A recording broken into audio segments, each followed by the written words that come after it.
tell the truth, not lies. Have been hurting us, the president did not say that. We have been tormenting us. I don't know what to get out of it. You get in and here came to your studios last night to attack you the way I did in the nation. I saw you listening to somebody called waited about the president. Telling lies. Covered by so many people. You, foreign journalists, ambassadors, know them. You women give things easily, many don't. At this century, you should know you have to be aggressive to get what you want. Rais wetu anamaliza miaka 5 tunamwambia ati hawezi kumaliza 10. Kwa nini? Amefanya nini? Uchaguzi mwingine ujao mtakuwa hata umemchagua na kura nyingi sana. Kuna wengine wanasema, wanauliza atasimama tena. Kwa nini hatasimama tena? Si miaka ya mtu bunge ni 10.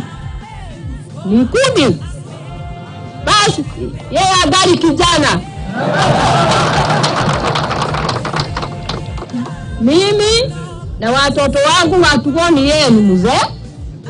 Hatuoni tofauti. Vile alivyokuwa miaka 10 iliyopita, ako vile tu alivyokuwa. Kwa hivyo wale vijana wanasema watasimama, mutatulia, tagoja miaka ingine 20. Lazima elimike kabisa na wakomee kisiasa na wajue kuongea.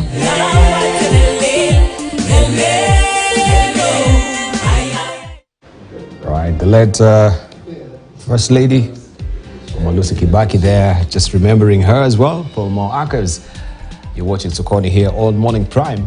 We continue our pace with the conversation around the taxation, and every day we seem to be waking up to new news or news from KRA regarding collections of taxes.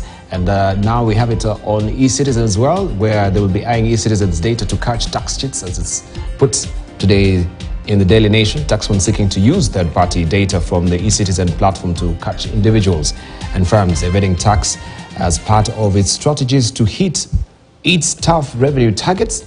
Let me just scroll over also to where we had the Star, which had this particular splash, why route of taxes could be futile.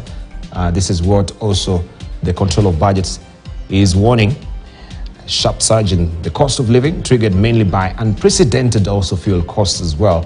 You have that story on page 4 and 5 of the Star that was yesterday. I just wanted to comment briefly on this eCitizen development as well. And now every nook and cranny where scary can smell and sniff that they can get some cash, that they will maximize.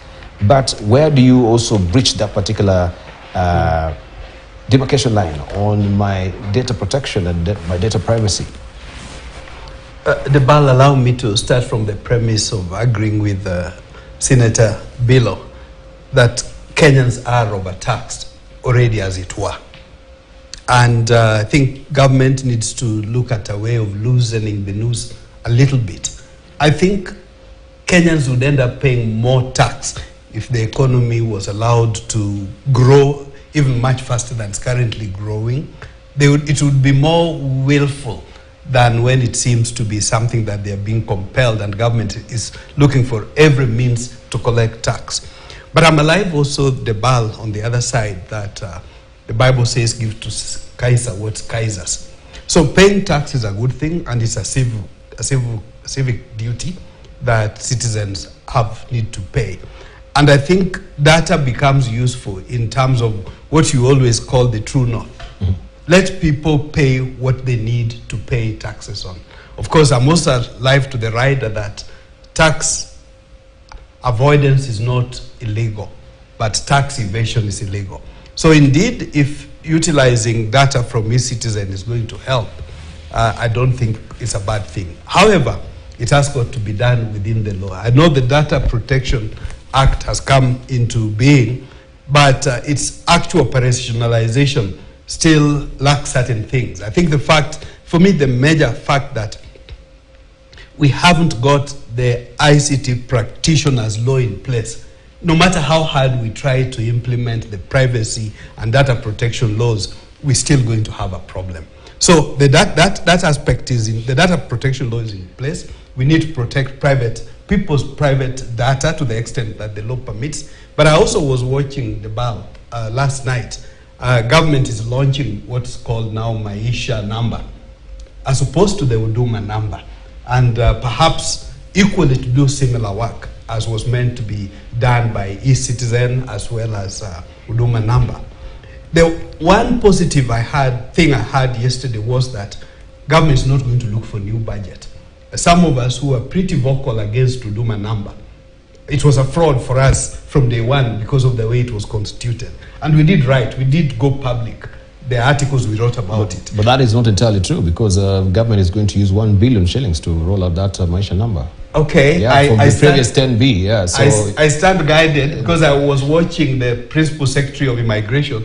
He was on this platform. But information, unless it's countermanding the information that was there before. So if he was misleading the public, then that would be very wrong.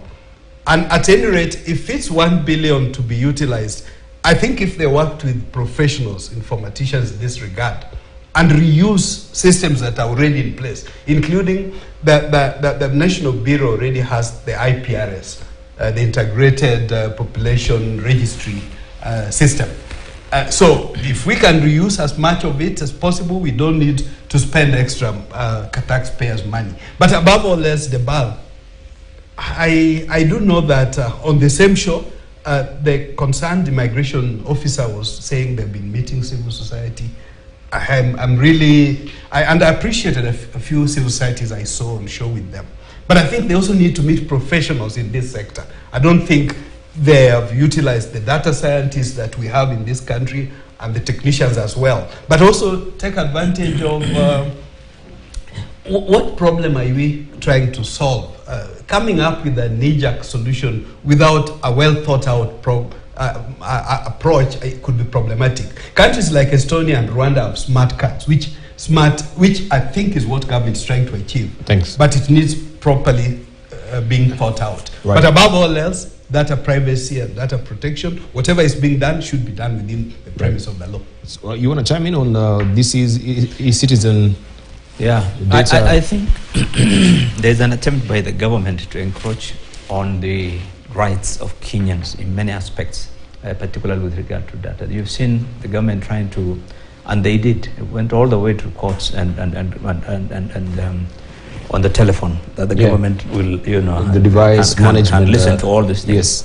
They went into the bank accounts, saying the government should have access, and KRA, ESC, everybody should have access to your bank accounts and get information. Now to your data, so that KRA can also start mining your data and see whether you have 2 companies registered or what business you have registered and so forth. So I think all this attempt to try and really, it's personally I find the Constitution is very clear that people their rights must be protected, particularly with regards to their privacy.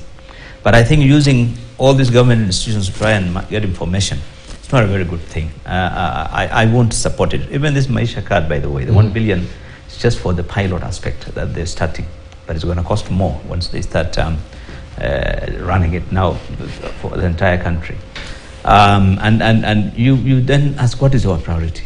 We've got the IT, it is working. There are countries that had no IDs for centuries and they worked, like Tanzania until the other day, and they had no problem. What is it that every government that comes in wants a smart ID, a smart license plate, a smart this one goes, the next government that comes again, we want a smart. It's all about making money. I don't think today we have PIN numbers, which anybody who's registered, it can, the KRA and everywhere, it works.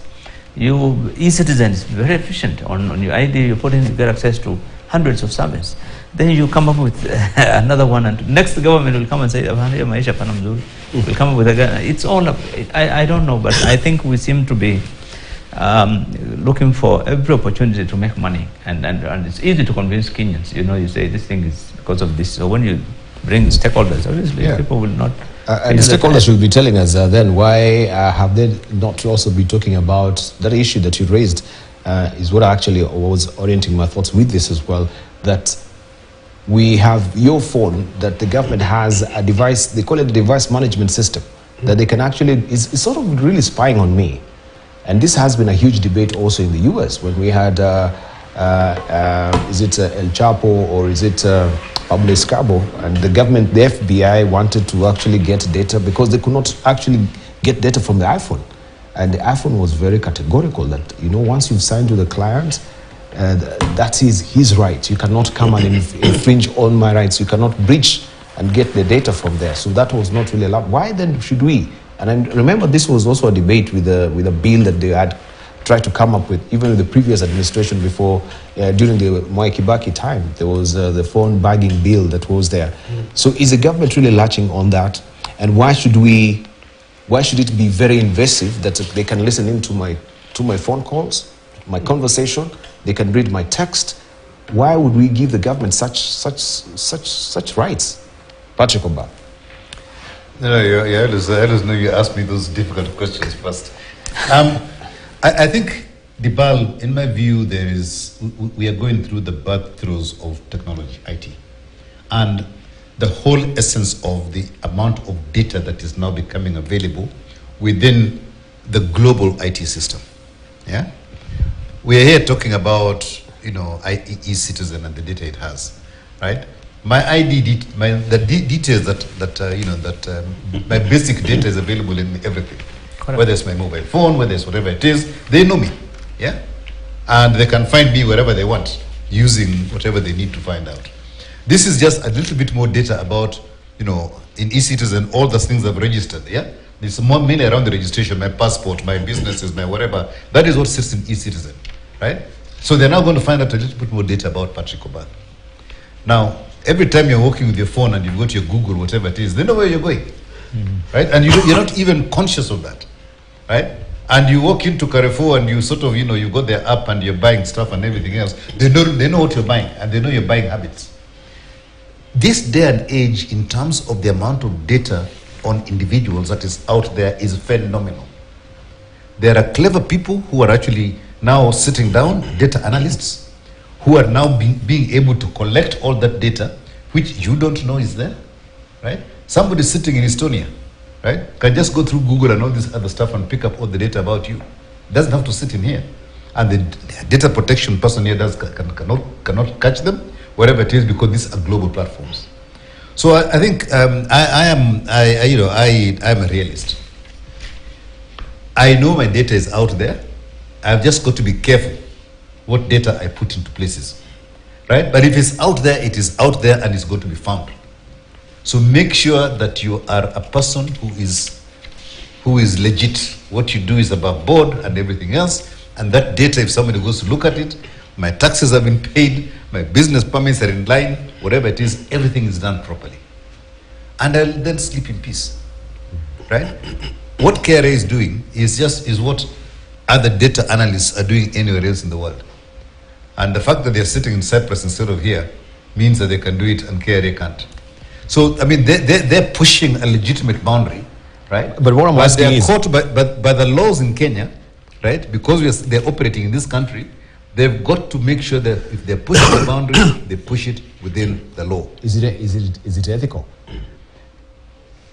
If the law allows you to collect that data, yeah, then the law has been done, hopefully, with ethical traits in it. But if the law has been written without the consideration of the ethics of it, the law needs to change. Right. But if the law is there, is intimately familiar with the law? Is it ethical? The BAL, a binary question, not really. Don't give me history. Yeah. We can't run away from the fact that when you can't talk of ethics without talking about code of ethics, because it's not only ethical in terms of what's done or the equipment or the machines. Yeah, I didn't want to go to those details because now this will turn out to be now an informatician not conversation. Really, not really. Yeah. But I just wanted a binary answer. Is it there or is it not? I think if it's provided for in the law, I presume it would be ethical. What I'm asking is it because you're familiar with the law, with the data law? Is Yes. it provided in the law, or you're not aware of it? It is. There is a clause on it. It is. It's provided for. In this regard, I agree with Patrick, but the data protection law itself still has a few gaps, particularly in the aspect of ethics and the code of ethics. That's what I'm asking. Is it expressly there? Obviously, the BAL. The data law is very clear. You cannot get data without the permission. Permission, of the that's person. all it says. That's why the So, other day at KICC, when this coin, one coin fellows came, they were stopped in their tracks because of that privacy data which is provided for in law. You cannot at the same time allow a government agency like KRA to use the same, breach the same law, simply because they are collecting taxes. I think that is the whole thing. You allow intelligence to snoop, you allow KRA to do this. I mean, you can't. Government agencies don't have a right. The BAL, we also have the right to information law. So we cannot look at the data protection law in isolation, because one needs to look at what is private information. Knowing directors of a company, is that private or not? So I think this is an area that, for me, how I would sum it is that I do know we have the data protection law, but it's still not, in my view, fully operational. But how do we then use that particular law? Information to access to information. Yes. Yeah, there's a legal latitude with that, but it has to be also through my permission. You can't just come and access my information without my knowledge. I need to be aware that you want to access this information. As the journalist, if I go to the Ministry of ICT and I say, could we have this particular data that we want to just make sure we are doing maybe an investigation journalism with it, they should be able to supply me that data that I want. But I've expressed, but now you going furtively behind my back, getting my information, I think that is a breach of law. I mean, it's a breach of privacy. You write the BAL, yes and no. Obviously, one needs consent. But the other alternative is unless court so directs that certain data be accessed. And part of this ties with what's normally called lawful interception. When people tap into others' phones for information normally it's under the reason or guise of national security. But often there is a rider that when you think somebody is a person of interest, then the state operatives have got a mechanism, maybe through the legal system, to get courts to give that right. So yes, one needs to consent to data, but there is also data that, in my view, may not qualify for being considered to be private. But above all else, the BAL, I agree with Patrick that a lot of this data, what is it that one would want to hide? I mean, there is data that could be preserved, could be harmful if people get to know. For example, knowing which school your child goes to, if your enemy got that information, that may need to be protected. So we probably need to spend a little more time in refining. Having the data protection law, it's almost as good as, say, like the EU has got one of the best what's called generalized data protection regulations. And ours comes very close to it. But maybe we need to look at the second phase of actualizing it. I think the issue is not as about the concerns you are raising. The issue is, in this country, there's a tendency to misuse, abuse those rights. And we saw it. This government, more than anyone else, suffered it. When you remember the DP and all these people were taken hold to court in the middle of the night because of KRA, what did they do? They went to the bank accounts, pulled out their bank statements, and said, okay, the last 10 years, so many shillings went through your account. And on the basis of that, you just manufacture a case and take somebody to court. So I think the tendency to abuse the information, the data, that is the main concern in the country. It's not like in other countries where, people respect, the law and, but here it's being misused by DCI, by anti-corruption. The government is using it to harass people whom they are opposed to. They use it for, so that's the challenge.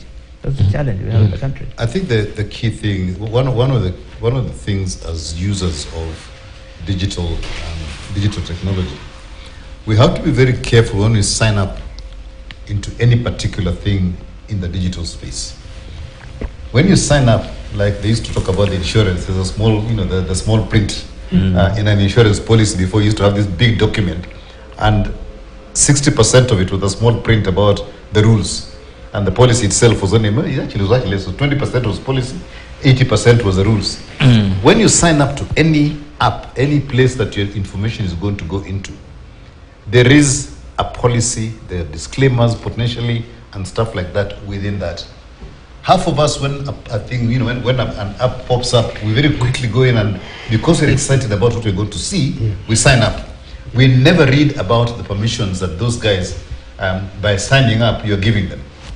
Yeah, and once those people have got it, if the law then is, if a law enforcement agency has got the law behind them to access data that a third party has got, right? Because if it's a bank and there's anti-money laundering, whatever it is, the law allows the law enforcement agency to go there and make that request, having got the permission of the legal system to do so. Now you're sitting quietly in your house, not knowing that all this stuff is happening behind the scenes because somebody is interested and they made a case to get the data about you. So, it's a very convoluted environment that we need to fully unpack it so that the rights of the individual are protected, so that if the data is to be mined in any form or shape, that it has to come back to them. But the reality is, the minute we sign up to these things, we give away a lot of our rights to the person who has our data. Right. And that is global. And that's why All right. I just wanted to follow up on the issue of still on the breach, because when you're talking about the device management system that the government also is planning to roll out, it's been in the pipeline. This is, as I mentioned, is something that has been there since 2016. And we have one Mercy Mutemi, who is a Nairobi-based digital rights lawyer, who mentioned and said that she finds the need by government to find the government has to find a very less intrusive ways to tackle the problem of counterfeits, when it was because the reason the Communications Authority was installing this device management system was to try and tame the counterfeit phones in the market. And she says that once you go down the rabbit hole of surveillance, there is no telling what the limit will be. And this is where Bill Okero is raising question about abuse. And she says she was part of the lawyers who filed a Supreme Court petition in February against communications regulator and 10 other entities. This appeal, along with several others that challenged the DMS, was dismissed. And maybe just to give you the history, the Communications Authority had first introduced DMS in 2016 and started quietly testing it the following year. The program has since been under fire, and in 2017, major telecommunication services providers such as Safaricom and Telecom Kenya had raised concerns over state surveillance and privacy infringement. In 2018, Okiya Okoiti, then he was the executive director of the Kenyans for Justice and Development and Profit, dragged the communications regulator to court, stating that DMS allowed the government to carry out illegal surveillance by accessing users' personal information like location and phone calls. The court ruled against DMS, calling it a threat to subscribers' privacy, and urged the regulator to employ less restrictive and intrusive measures. So we can see where we've been toing and froing, and I wonder what has changed since that particular judgment was made, and now the courts came and gave the thumbs up to the Communications Authority. Let's hear from Bunyasi Sakwa. I have a slightly different perspective on the conclusion of this. First of all, I can't pretend and I remember the specifics of the DMS issues. But what is clear is that this thing is elastic. For every time there is a crisis, there is a pushback perhaps by the population, and there is an adjustment slightly by the data management authority. There is a pullback sometimes and you let things happen. It's going to be a seesaw continuously. It's not, we would wish it to be a certain hard reality, that it won't ever be. Now, what is hard? Where do you place it? It's not as obvious in terms where the law, where the interference must stop. So I find these attempts at not telling the whole story are just part of the game. For example, when the senior officer yesterday who was talking about the Maisha card, said, we have not spent any money. But that is, strictly speaking, perhaps in law is a lie. Indeed. Because definitely a lot of money was spent. Once or twice in the last 2 years they've been embarrassed. One time they wanted 1 billion shillings to print out these, and when it became public, said, no, where did that come from? We didn't ask for it. That was ostensibly withdrawn. But now here he is. There's no way you could have printed those 180,000 passport things, and now you're going to produce a certain number of these new cards at zero cost. What does that mean? Simply means they had taken all the money they wanted, so they're probably just mining on that and that kind of thing. The data thing also is something like that, that it comes out, it tests the ground, there's an objection, sometimes as far as court challenge, you withhold it, but you will come back and so on. I think it's a growing process, and I think something we have to get used to. And I'm glad that the population is very much alert, not perhaps as much alert as they should be, but they are certainly not sleeping. So let's allow me to compliment Senator Okiya Omtata that he was voted the most active, best performing senator. In terms of public litigation, he's done an excellent job, we have to admit. In the matter of what rights do we give out, one of the things I would want to encourage the Ministry of ICT and the Communications Authority to look into is to rein or to engage more proactively, particularly the big boys and girls on the cyberspace. Often when you go to sign in onto a platform, there is where they ask you, do you accept or not the conditions? Things like cookies that are normally used to track private data and behavior. But I found it to be it's such a, what they call the Hobson's choice. You go just to sign, because if you don't sign, then you can't access these services. That's the point. Yeah, so in a way, I'm actually being shoehorned to do it. It's not a choice. Actually, that's where I was coming to. Recently, I visited a site. I need to find out which site it was. It was very good. Often, you are given just the option, the binary, yes or no. But this particular site had a third option, that only the essential ones. I mean, for a layman, normally that's the easiest one, because you don't also have a lot of time to go into 20, 30, 80 pages of content to see the conditions. So I think the regulatory authorities in this country should prevail on those major players, that let's give options. Don't just give us a binary option. Give citizens also an option that only the very essential ones that they must assent to work, but not a carte blanche where you either take all or not.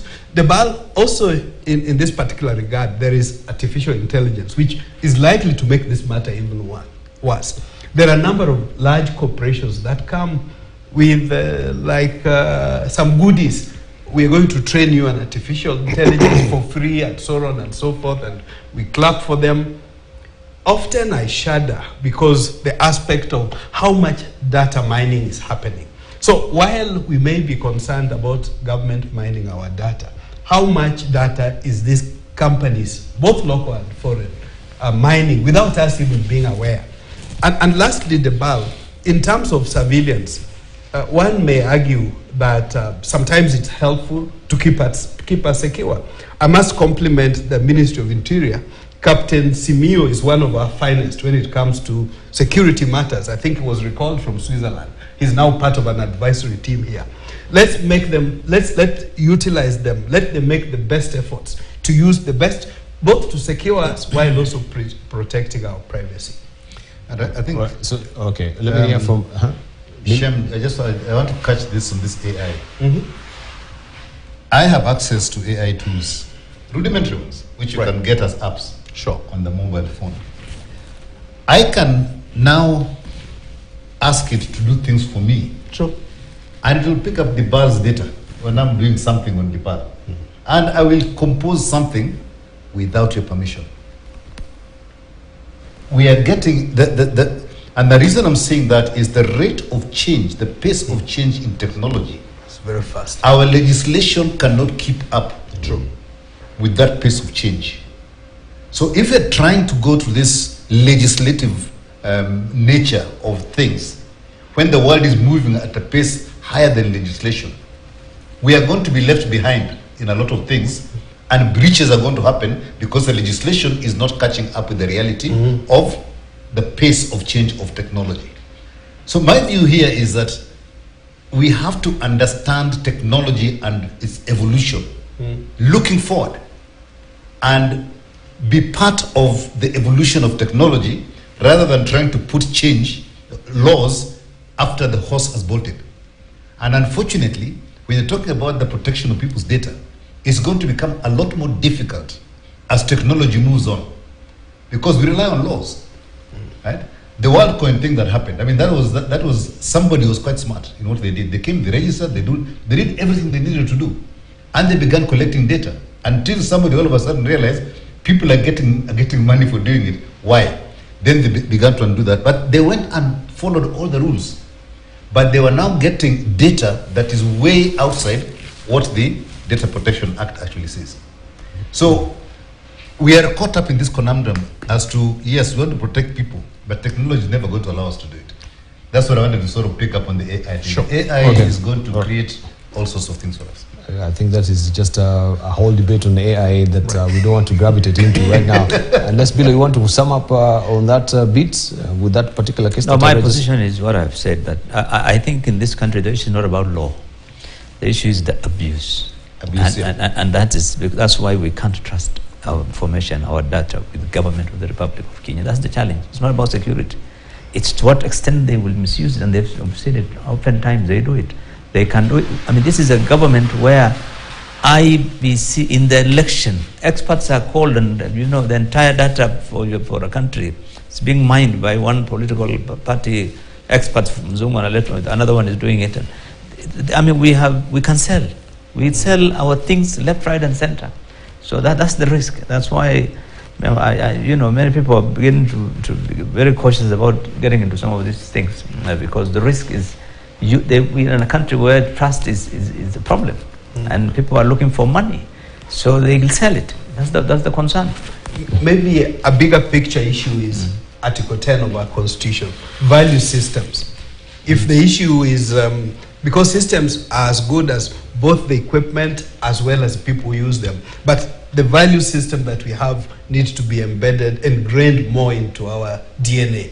And I was assuming that the CBC curriculum was going to strengthen more of the value system, that our manners, the culture, how do we behave? I mean, this aspect of lack of trust and the problem of every time looking for opportunity for bad behavior. All right. It's not that I've given up, but it really sounds academic when you talk about values, which we should actually.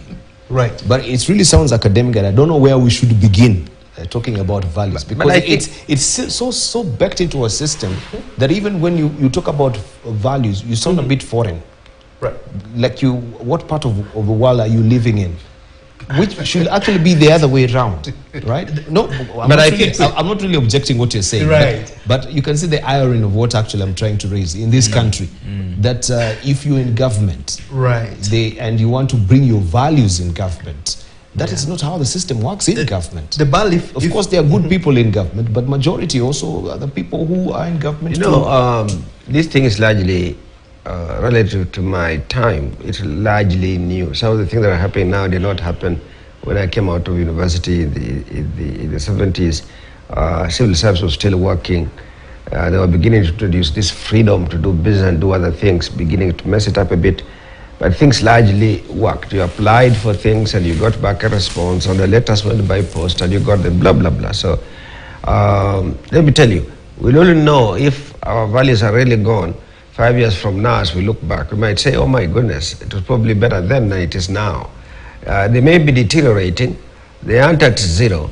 They are not satisfactory. But what I think is the the basic thing is that we must have a society that continuously questions. Some of it will end up in the courts, some of it will end up just shaming and naming, but that people are alert and aware of what happens.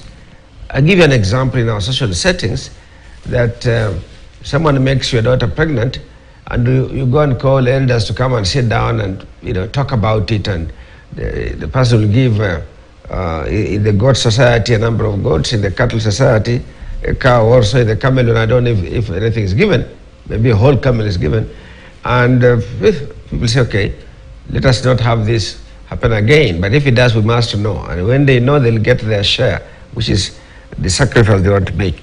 It's a way in which the two sides handle it, and I really think that for me, we have slippery ground, but I am encouraged by the fact that the community is very, very much aware. What might let us down a little bit, in my view, and I say this with some trepidation, is Parliament's ability to put their foot down on hard questions. They should end up, for example, while I was in Parliament, we had these issues of security laws being passed, which included some of those laws that were passed, authorizing government to carry out surveillance, phone surveillance and other surveillance on its citizens, which I thought was completely draconian. It was opposed greatly during the debate, but it was passed during the critical moments through creative lobbying and so on. So I think that's where maybe the institution that is still trailing a little bit, but the civil society and people, I think, are on the right level. Right. I just wanted to know the value system, in particular the Article 10, came from largely our organization almost word for word. The 17 national values and principles of governance. In terms of regular review, actually the Constitution demands of the head of state, whenever there is the annual State of the Nation address, which will be happening this month. Part of the requirement is what progress was made in the previous 1 year in delivering the national values. Right. So in terms of realizing and institutionalizing the national values, and it needs to start from the top. Thank you. Good manners, the government really has to be the one to spearhead those national values. Bill Okello, before we go to the national dialogue conversation, especially on cost of living, we will have the president addressing the nation this month. And as it has always been the custom that we'll have the Public Service Commission that will have prepared the national values report, and is given to the president. And the president hands over to the National Assembly? Yeah. Yeah. Then what?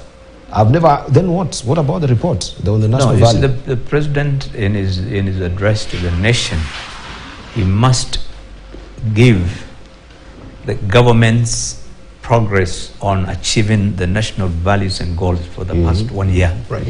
And he reports to the nation through the representatives, which is Parliament. And so it's for the Parliament to debate and to discuss. You've always debated this. I've never had any... A whole week after that. They debate it, but of course, the Parliament, the dynamism, how it is. It will be debated and quietly, but the idea is that the president, will not only look at the last 1 year, how much they've done in terms of achieving those, addressing all those issues of values and goals of the nation, but what they also can expect to do in the next, coming year and so forth. But Parliament, in debating, the idea is to agree with the president or disagree, and to come up with if there's any legislation that is required, if there is any further action, administrative, whatever that is required by the government to be done in achieving that, or to simply say, no, look, what you have done is not enough. As a government, you should have done this or you should have done that. But ideally, when Parliament is run by a majority of the ruling party, then of course these things are debated and adopted, and that's the end of the story. Yeah. So but the Constitution was intended for that purpose, right? So that the government that has been elected must report, be accountable to the people. To what extent have they achieved those values? Sure. So I think that is very important. It's become a mere practice without any I think products or very. I think mere practice. Should they say good outcomes from it? We've never seen. I've never seen anything. But the question is, what are we expecting out of it? I think that's a very important. Okay. What is the expectation out of it? I think what is maybe that is a better framed question. That's right. I think what's critical here is that the people must engage with their representatives. We need to get an exchange of views and communication from the populace to the people they have elected. Because finally, the populace's views will be expressed, or should be expressed, or is being expressed by the people who are in the House discussing it. When the President gives that annual value statement, he also gives State of the Union. Yeah. Sure. Yes, I think that there are two other products or something like that. And this is voluminous reading. It's long statements that are given, and they take a week later debating. And many members participate, but all in respect of the area that interests them. We do not have a committee in Parliament, maybe now this 13th Parliament may have it, which is on values. Right. And the way parliamentary work, the workshop, the brain workshop in Parliament are the committees. True. They get a chance to call in people who will give various views and so on. And they have a very good technical team. Usually they write that up, and that can lead into changes in legislation, modifications of this or that. But if that doesn't happen, then it just becomes a talking shop. It's appreciated and so on. And that's the risk. That's if you don't have any committee that actually can stand on this, or where this report should be taken and the recommendations you see, the President can come up with specific, for example, legislation in that regard. He can also propose. Yes, he could. I think one of the best ones was when Uhuru tabled he focused on discussing values. He focused on the issue of corruption, the war on corruption, and he tabled 175 names. You remember? But then what happened? In the national, of course, there were many of them were asked to step aside, especially all those in the state corporations and all those in the executive had to step aside. You remember? And that I think was the closest that we came to having a report. Where we actually said, "This is our challenge. This is the action I've taken." And he said, Parliament, these are the names. I've asked, you must leave. But I think that is the kind of thing you'd expect. And we hope something will happen from your... The specificity does help, definitely. I think I want to follow on from what Bilo said. The consequences of non-performance is the issue that we have. You can have all these reports that go in, whatever it is, they discuss, legislation is brought in, but what are the consequences personally or to organizations when they do not perform? I am chosen to lead an organization within government, within whatever it is, and that organization doesn't perform. You are removed. That's it, and somebody else is put there. But the cause of non-performance is not even analyzed. People don't understand what is going on. So I just look at Kenya and think we need to run it as Kenya Inc., where there are serious consequences for non-performance, including all the values and stuff like that, the EACC and people like that. All those people should be able to descend on people with a ton of bricks once they've got the evidence, right? We've got this long drawn out things, and then after 3 years there's a change of regime and everything is changed, right? So the consequences of non-compliance, non-performance and so forth within that system, for me, is I think the biggest Achilles heel we have. And in any system of government globally, governments globally have exactly the same issue, right? You've got people sitting there who say we are the people's representative, right? And you look at some of the instances where the people's representatives, when they go back home, people want to beat them up because they don't think that you're actually representing the right thing for them. So, the whole of this way we work as countries, I think will always result in the kind of things we're seeing now, based on the characters of the individuals who are within that system. Thank you. Right, thank you.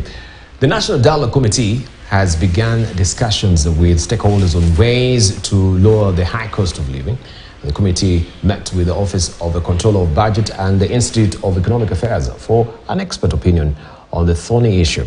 According to the Controller of Budget, Margaret Nyakongo, the government needs to consider tax reforms and structure it to be progressive and fair to low-income households by reducing taxes on essentials commodities and broadening the tax base. Let's just listen in. We feel that the increases may not be progressive and are burdening the various households. We also know that too much taxation may lead to actually evasion. tax evasion, because people lose the motivation to work. So we recommend, Honorable Chairs, that we reduce taxes, especially on essential commodities, while exploring avenues to broaden the tax base. So again, this is a subject that I know will be eliciting a lot of comments. That the question at hand in cost of living was mostly because of the very grave effects that COVID, poorer choices, and tax raises had on inflation. Or had on household incomes. So real people actually faced significant difficulties. We thought it would only be fair if we listened to experts and professionals like yourself who can help us to crack the numbers. So this team, this particular time we have asked you to come, is so important to us and for this country that at the tail end, we want to be able to, if possible, be of one mind to help our country.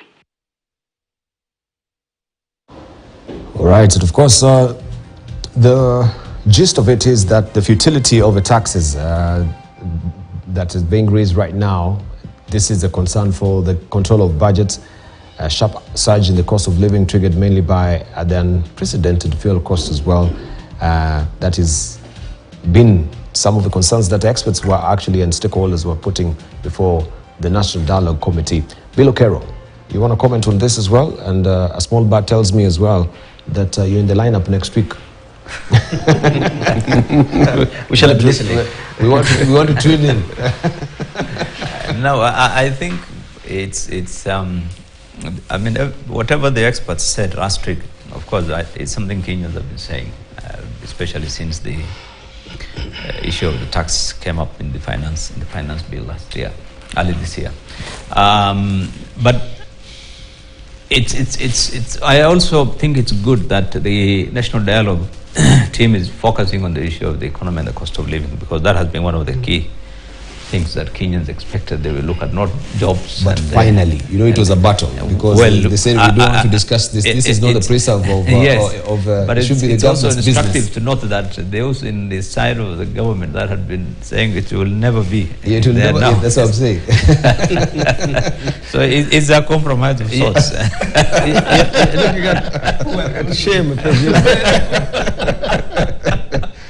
So he's part of government. Yeah, he has come for these days.